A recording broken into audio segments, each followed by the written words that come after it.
All right, good afternoon, cyber traders, Ron, Andrea, and all of our students alike. Let me know if you can hear me loud and clear. Should be good to go across all ends here inside our live trading room and back on social media on Facebook Live, LinkedIn, Twitter, X, YouTube, LinkedIn, etc. It works. Great to see all of our students here. Got the green light from Leda. Great to see her, and great to see all of our students just rejoining us right now. Ron just making the call out on Instacart, right? Cart here. We were waiting on this, right, for it to open up the IPO. A lot of people were, of course. So, when there is something, when there's an IPO this heavily anticipated, before its launch, the hope is to see good liquidity. I mean, normally what corresponds with liquidity is a higher float. So just like, I'm sure there's been others in between, but the one that I just remember like the back of my hand when it first came out was actually PLTR a number of years ago. And I remember there was some hype behind this company as some sort of tech defense company. And I looked at the float, it was extremely high. So, wow, okay, well, this is probably going to have a good spread, good liquidity. Look at what it has, at least on the order book right now, right? And the stock's not doing anything today, but just checking out the liquidity, it checks out really nice. So going back to Instacart here, I don't know what the float is. I haven't checked that part yet, even. I just saw Ron's call out, and others from earlier. It was on our watch list. Steve, Brian, Wendy, Alex, Brad, all talking about it earlier inside our chat board. But hey, it's just kind of interesting to look at it here. Normally, off an IPO, you should expect to see some big shakes, but normally if it's more expensive, perhaps a bit of a pullback. I don't know the financials on Instacart. I don't know anything about the company outside of at least like the UI end of it, like as far as like just the dressing part of it, right? I don't know anything about like the CEO or the company financials and all that stuff. All I know is, at least from what Ron mentioned, its open price was $42. So pretty much right away, it pulled back and dropped. Really, at this point, I would focus on psychological prices. I haven't even looked on Bookmap yet, which honestly, a little housekeeping note at the end of this meeting here, but we got a little time for myself. So let's actually check in on Instacart right now. We'll check in on level 4. I have not seen this yet at all today. So a little raw reaction right now. Let's see what we can get. I probably need to do a whole bunch of fixing around here. Now, this might not even give me all like the data back from earlier in the afternoon part. Like it does, but not the heat map portion of it. So all of these orders, I'm assuming, were out there from earlier today. It's just a little glitch from Bookmap itself. But with that said, there's about 17,000 on the bid right now at 36. Much larger order out there on the bid at 35. And that's where I was kind of saying to Ron and all of us, it's a psychological level. You're going to expect to see some larger orders out there, not just every whole number, but every $5. Every $5 as an incremental. Looks like there's a stack here, even 33, 32, 31. But then next $5 incremental, decade level here at 30. 212,000 shares roughly sitting there on the bid. So 35 and then 30. Maybe it bounces here across the afternoon, but just especially if the markets pull back going into the Fed meeting and this ends up continuing, wouldn't shock me to see 35 over time at least, if not perhaps 30, right? As far as a day trade this afternoon, we can't short it. New IPO, hard to borrow as an IPO normally. So, for that reason, I think I'm going to hold off. It's just more noise at this point for the afternoon. I'm not really expecting a big bounce just yet, especially with the way the order book was looking before. So, maybe at 35, we could see some good action there perhaps, but let's just go right from top to bottom here. Otherwise, really there's a couple of these I haven't looked at just yet, but the AVGR has been the one that we've been focused on. So Murph, like Smurf, but Murph, thing ended up making a big pop, big drop. And now I don't know what it's doing. Maybe it's even halted, but yeah, we're going to pass on this thing. I guess it's a new IPO also from like last year, but whatever it is, it's just not really worth the gamble. So SEZL, Sezzle Inc. Never heard of this either, but a little pop in pre-market. Then it had pulled back here. It hasn't gone anywhere since. So it's up percentage-wise, but again, it's all just kind of noise. This, for right now, is still noise. Coming off our Traders Talk workshop earlier today, we recapped this trade from yesterday into this morning. It was a phenomenal trade from pre-market. It was a decent pop afterwards, right? But like we always ask here in Traders Talk, our weekly workshop, the same questions pretty much each and every week, because there's more to it than these questions, but these are our real underlying principles. And I'm not going to ask all of our students here and annoy them right now. It is to tell all of us otherwise. At 10:30, you expect to see reversals. So, and this is on a low float to begin with, when this already pumped and dumped yesterday, and we didn't really expect to see it back up on the gainers list this morning anyway. Run for the hills. The more this ends up making lower highs, you're going to expect to see a lower low, and it broke under 9 as support. That's where we had the big volume. I told you from the get-go, 9's the bigger level to work off of compared to that little chart level there in pre-market off of 850. So it's been holding really perfect under 9 since. I guess on the flip side, if I'm trying to play devil's advocate to myself here, it hasn't tanked and made a new lower low. But what are we trying to do here, really? There's better trades to work with. Market's been pushing up right now. Actually, the last 5-minute candle there on my 5-minute chart, bottom of the 5-minute chart, see the SPY there? Pushing up right now. So we've been calling out actually the large cap stocks like Tesla and Apple, namely, right? You've been seeing that in the chat board. There is better trades. And even if it's not on those large cap stocks, it could be on just, stocks that haven't made their big push just yet. And even if they're on a low float, they, it's going to be dangerous stock to follow, but at least that could provide better opportunity. More or less, I just think the gas has ran out in the tank here on this trade. All right, before the gas runs out in my mouth here, it's been a long day of talking. In fact, actually, for all of us that normally catch up with Rich at 3 o'clock Eastern in the afternoons, he's been doing me a couple solids of late. So, I told him I owed him one, and, we kind of arranged last week for today to be that day, and then he kind of stumbled upon me today with it, and I forgot. I was like, oh, shit, that's right. All right, so with that in mind, I will be doing the commentary this afternoon. It's been a long day of talking. RXT, hey, I look forward to trading with all of us here, especially if we can get a nice runner, and if RXT could break higher, that would be great. So, yeah, for right now, I'm going to put this on our main list. Just good spread. It's at the highs, and just low risk. Why not? Looks good. All right. APLT doesn't look terrible, but just trading kind of like crap volume per minute right now. It's just kind of slumping off a bit right there. Man, even with the markets popping up the last 5 or so minutes, the last minute, whatever this candle is there, Instacart's still just like an anvil. All right, we keep going though. Talk. I took 2 trades on this earlier today. I took a -3, and then I went break even clean, both from the same entry price at 202. But now at this point, I've stayed out of it. I was looking at it just earlier, not like right before we started the meeting, but maybe like an hour ago. And I was actually looking. I was like, oh, is this optionable?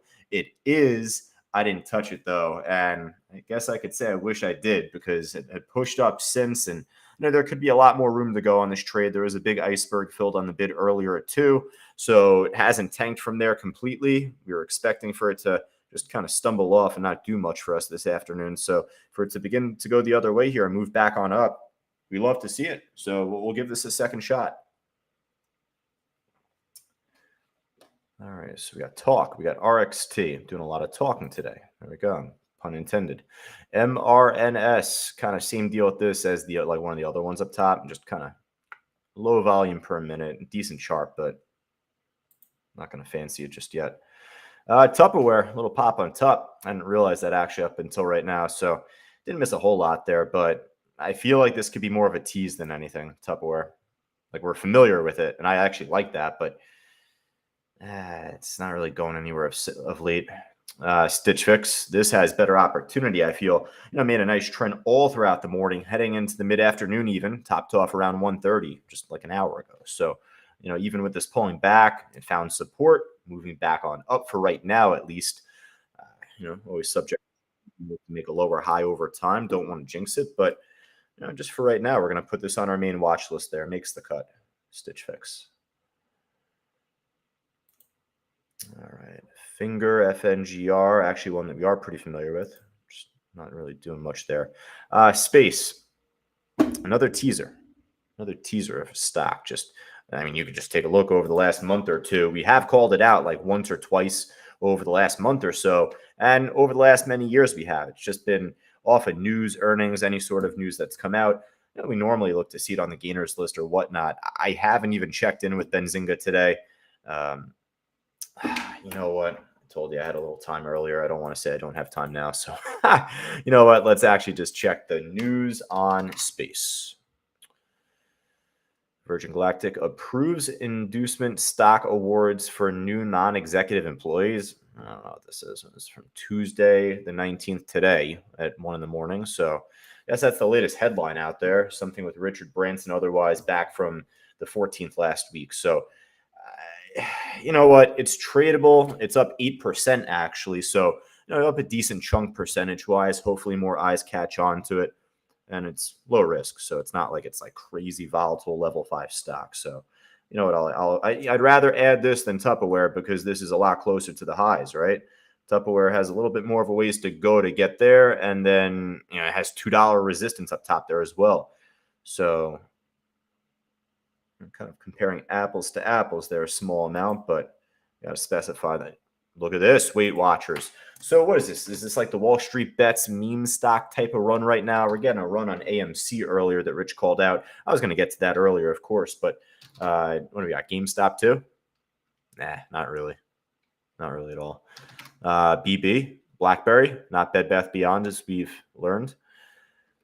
There we go. Not really doing a whole lot either. All right. So there's a couple others I'm sure that could pop up there maybe. Wayfair, actually, which was on the losers list yesterday. Phenomenal short that we had on our afternoon watch list as well. You know what? Let's just kind of head back there. We had the AMC trade. That was doing pretty nicely. And then, honestly, what was that last one? WW. Okay, there we go. I'm in dyslexia tripping me up there. So Weight Watchers. It's funny that I mix up Bed Bath Beyond and BlackBerry, but I don't mix up Wayfair and Weight Watchers. All right, so WW Weight Watchers, we're going to put on our list. And then AMC, although it's not up like 5% plus, like just a really good chart and good order book. So for right now, in hopes of seeing more right there, we'll add it. All right, so I got to refill up on water in just a moment here. Let's just finish up on the gainer side, though. Otherwise, see if there's anything looking good on the way down. I mean, markets are popping up a little bit here. MVIS, we've done really well on this trade, as you can see here, back from May time, late April time, spiked up. Then I thought there was more to it from like a year ago or so as well. Didn't this like pump up for us like back in like 21 or 20 even? But yeah. All right. So if there's anything else, let me know on the way up. We'll just check out the Teslas and the Apples as well, just at the end from our side list there. But let's see if there's anything looking good from here. Not CGC here, but CCG. Honestly, may as well be CGC, pot stock. That thing got clobbered too. That could have been clobbered in lieu of this dropping off, just the pump and dump that this had. Honestly, I mean, it could have just like taken like some negative heat, just being pretty similar in name. Could be similar to TDOC and DTOC. Nah, not as much. Not as much there. TDOC up 0.7%. DTOC, the other pump and dump trade from yesterday, certainly dumping off down over 54+%, but I guess not as much of a correlation there. All right, before we keep going there, let's see what else we can grab on the loser side, though. EQX, NEO. Ooh, NEO down big, 15+% drop off today. I guess I will be Newsman Levitan today. I guess. Let me just check out Benzinga Pro one more time. All right. Trading lower after the company announced a proposed offering of $1 billion in convertible senior notes. That is a lot. So I don't know what the valuation of those shares or notes would transfer out to be, but $1 billion sounds like a non-small amount. So yeah, it led to a big drop. Normally when there's like, any sort of convertible senior note news or more so common stock offering, direct offering of shares, pretty similar to each other in nature. Stock drops off like itself, the equity. So this was down 5+% early in pre-market. It was under the radar, honestly, though. It just snuck up on us. And then as soon as the market opened up, just got clobbered. So there could be even more room on the way down here. There's a big iceberg on the ask, about 300,000 on the ask currently at 874. So you know what? Yeah, definitely. Not just because I've done well on this trade, not just because a lot of us have done well and we like Neo here, but it fits like all the criteria perfectly. Well, I'll tell you what, though, I know what I'm going to be starting off with. That is for sure. MSOS, pot ETF. I mean, we were just saying the pot stocks taking a hit, Tilray, CGC, all the others. And this is the US pot ETF. I mean, hey, for an ETF to go to 5 to 10, what do you think is going to happen? Probably going to drop back down like under 7 over time. See what happens though, just over time with the rest of the other pot trades. We're not like as vested in them. We just saw the squeeze back in August and thought there'd be more to it. But if we're not going any higher, we know what direction we're going to go in, right? IOVA, similar deal for as much as this actually dropped off and then bounced back up the last 2 days. Once again, down big today, like 6-7%. You know, it's at the lows, but this one, if anything, may just exhaust out for the remainder of the day, then maybe drop back down tomorrow, perhaps. Who knows? I just don't really see as much momentum the last like hour or so, right? It's at the lows. It's tradable. Good spread, good order book. If you're looking for a short specifically, there's my guy Mark in here. No, but we got a couple traders that are specific to shorts, actually. And, you know, if you're looking for one, then put it on your list. But for right now, in terms of kind of prioritizing, you know, I like the RXT a lot. I like the talk trade still. I like a Stitch Fix, Space, you know, all those on the way up at least. I want to kind of focus on those too. All right, so if there's anything else, folks, looking good, up, down, left, right, we might have room for 1 or 2 more, but something moving a little bit better than this. So let me know. I got one from Benzinga. Well, it's not looking that great there. You got the EOS trade. So scrap that right away. That doesn't look too good. This doesn't look too bad, though. MRNS, we had this just before. We were saying it was one of the ones trading kind of small volume per minute actively. All right, so it's trading about 1.4 million total on the day with a good spread right now. I mean, kind of thin book, but spread's been pretty well managed. Just watching level 3 right now, kind of hawking it. Hasn't gone from like 2 cents to 10 cents, right? All right, I'm sold. MRNS.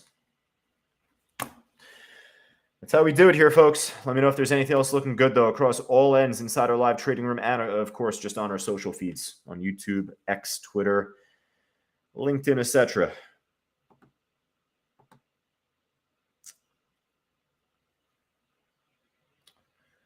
How about this? Got a question from one of us on YouTube. Just really quickly, I will say for all of us, whether it be a stock-related question or any other question there, I see your comment there. So feel free to send over any and all emails, josh@c2trading.com. Oh, I'll keep that up there, I reckon. Normally take that down, but we'll keep that up there on the stream. All right, so hey, for all of us otherwise, let me know. Last call. Let me know if there's anything else looking good. We got a decent watch list, though. 1, 2, 3, 4, 5, 6, 7, 8 stocks to work with. A couple longs, a couple shorts altogether. So a decent watch list to begin with. With that being said, you know what I'm going to say here. No need to go anywhere else outside of this watch list, folks. I just scanned the market for the last 20 minutes and counting. So, hey, I'll be back on the mic at 3 o'clock. Remember, if you're joining the meeting late inside our live trading room, I owe Rich a solid. So he's tagging me in here. So, I'll be trading with you folks going into the afternoon. I normally don't do the afternoons as often. Normally I'm on a coaching call from 3 to 3:30. Then normally I'm at the beach by like 3:46 in the afternoon, roughly 3:46, 3:50 on a late day, But with that in mind, though, that will have to wait. I look forward to be trading with all of us here live going into the market close. Got to fill up on water here at least. So, hey, give me a small break. I'll be back on in just about like 10 or 12 minutes. Take care.